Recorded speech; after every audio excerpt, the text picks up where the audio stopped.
سوال یہ ہے آپ سے جی کہ یہ جو سوال ہے اصل میں ایک تو یہ ہے کہ حضرت علی علیہ السلام جو تھے یہ سننے میں آتا ہے کہ وہ اس کی کیبنٹ کے میں شامل تھے. کون شامل تھے؟ کن کے کیبنٹ؟ کون کس کے کیبنٹ میں شامل تھے؟ حضرت علی علیہ السلام ہاں ان کے مشیر تھے, مشورہ دیتے تھے ان کو حضرت کو. اور اس طرح کی چیزیں جو ہے وہ کافی پھیلی ہوئی ہیں, میں نہیں جانتا. ہاں سنتا ہوں وہ میں نے 2 دن پہلے آپ کو بتایا نا. وہ بات یہ ہے کہ کبھی کبھار یہ ہوتا تھا کہ یہود آتے تھے سوال کرتے تھے تو خلیفہ کو جواب نہیں آتا تھا نا, مسلمانوں کی بے عزتی. وہ کہتے تھے یہ کیسا نبی ہے, کیسا نبی رہا ہوگا کہ اس کا جانشین اس کو پتہ ہی نہیں ہے. وہ یہود جو ہیں علم میں بہت آگے تھے اس زمانے میں. یہود علم میں بہت آگے تھے, یعنی ان کی شریعت تھی, ان کی کتاب تھی, ان کے کتب تھے, ان کے مدارس تھے, ان کا فقہ تھا, ان کا اجتہاد تھا. تو ان کے وہ پوچھتے تھے, سوال کرتے تھے توحید کے متعلق, انبیاء کے متعلق. تو خلیفہ اس کو جواب نہیں ہوتا تھا تو امیر المؤمنین علیہ الصلوۃ والسلام جواب دیتے تھے ان کو. تو یہ مشورہ دینا نہیں ہے وہ عمر کو, وہ یہودیوں کا ارشاد ہے, اسلام کی عزت بچانا ہے, ٹھیک ہے نا, رسول اللہ صلی اللہ علیہ وسلم کی ساکھ کو بچانا ہے. وہ عمر کی کوئی ہیلپ نہیں اس میں. یا یہ ہوا کہ ایران والوں نے لشکر جمع کیا تھا 1.5 لاکھ کا, وہ آنا چاہتے تھے مدینہ تک فتح کرنے کے لیے. تو عمار یاسر نے خط لکھا کوفے سے کہ ایرانیوں کی بہت بڑی لشکر جمع ہو گئی ہے اور وہ مسلمانوں کو شکست در شکست دے رہے ہیں.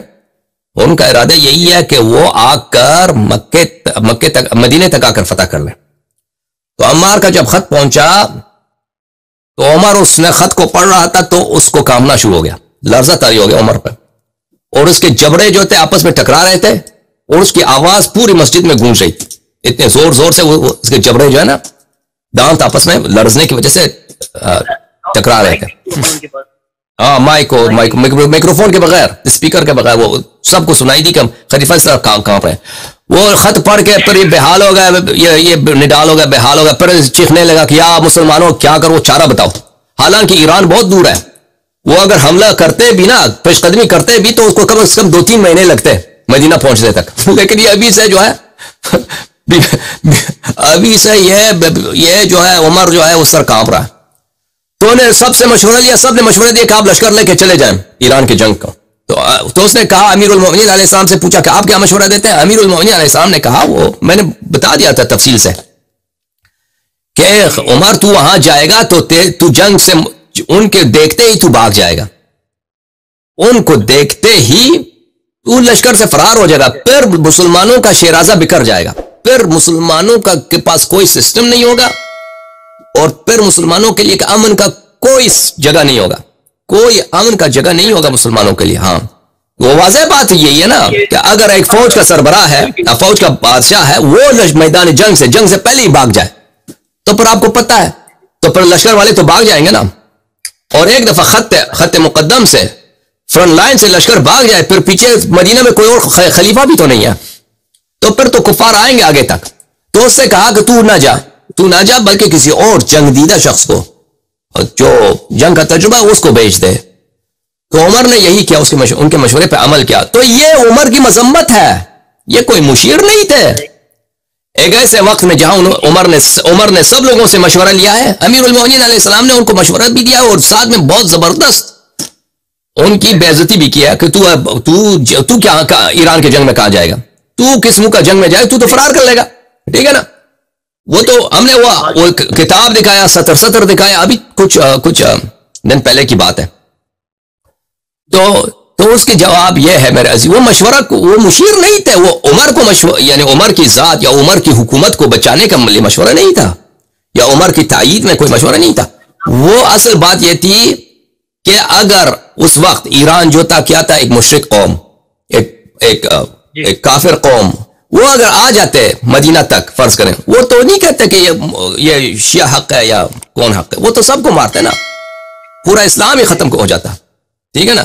تو وہ مسلمانوں کو بچانے کے لیے, مسلمان بچوں کو, بچیوں کو, تاکہ دین اسلام کا خاتمہ ہی نہ ہو.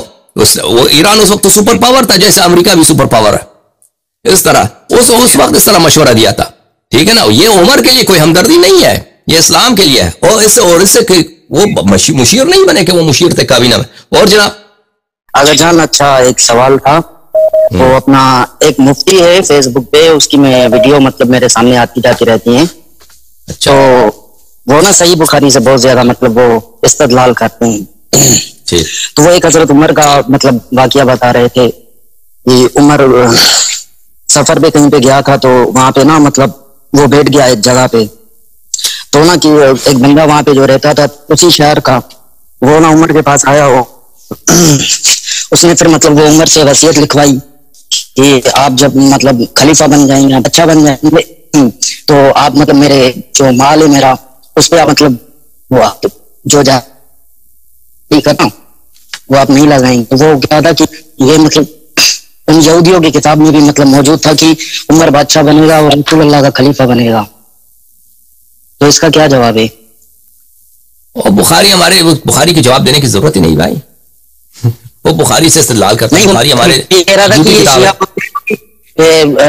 جی جی بالکل ہمارے حساب سے جھوٹی ہے، لیکن وہ کہتے ہیں کہ شیعہ یہ بولتے ہیں نا کہ خلیفہ کے لیے کوئی وہ نہیں ہے، نس نہیں ہے. تو یہ بول رہا تھا کہ وہ یہودیوں کی کتاب میں بھی موجود ہے کہ مطلب کہ ان کے یہاں بھی یہ روایت موجود ہے کہ وہ ایک انسان آئے گا، وہ اس طرح سے وہاں پہ کھڑا ہوا تھا. تو یہ بخاری میں ہے کہ یہ یہودیوں کی کتاب میں کچھ لکھا ہے؟ یہ یہودیوں کی کتاب سے وہ مطلب بول رہا تھا. آپ خود سوچیں، اس کا جواب واضح ہے. آپ بہت ہوشیار آدمی ہیں، چالاک آدمی ہیں، اس کا خود سوچیں، جواب واضح ہے. ٹھیک ہے نا، جواب دینے کی ضرورت ہی نہیں. جی جی جی ہاں بہت بہت بہت شکریہ. خدا آپ کو عزت. السلام علیکم.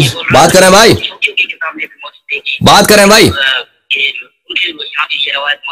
علی بات کرو بھائی. ہیلو السلام علیکم. علیکم السلام. بات کریں. یا علی مدد قبلہ، میں آپ کا بہت بڑا فین ہوں، اور ماشاء اللہ آپ بہت اچھے محقق ہیں. اور میرا بس آپ سے 2 چھوٹے چھوٹے سوال ہیں. ایک تو میں نے آپ کی بہت پرانی ویڈیو دیکھی تھی جس کے اندر آپ فرما رہے تھے کہ لبنان کے اندر اتنے شیعہ اسرائیل نے نہیں قتل کرائے جتنے حزب اللہ کے شیخ اور سید حسن نصر اللہ نے کروائے ہیں. ایک اس کی کیا دلیل ہے؟ اور ایک دوسرا چھوٹا سا سوال یہ کہ کیا آپ شہادت ثالثہ کے قائل ہیں؟ در تشہد نماز، در تشہد صلاۃ آپ شہادت ثالثہ کے قائل ہیں یا نہیں؟ بس. تو یہ لبنان والوں سے پوچھے نا کہ وہ اپنے مخالفین کو قتل کراتے ہیں. یہ تو بہت غنڈے گرد لوگ ہیں، غنڈے لوگ ہیں یہ حزب اللہ وغیرہ. انہیں اپنے مخالفین کو قتل کراتے ہیں مختلف طریقوں سے. یہ کوئی جرأت ہی نہیں کسی کو لبنان میں، بالخصوص شیعہ معاشرے میں، کہ حزب اللہ کے خلاف بات کرے، سانس لے لے، وہ اس کو قتل کر دیں گے.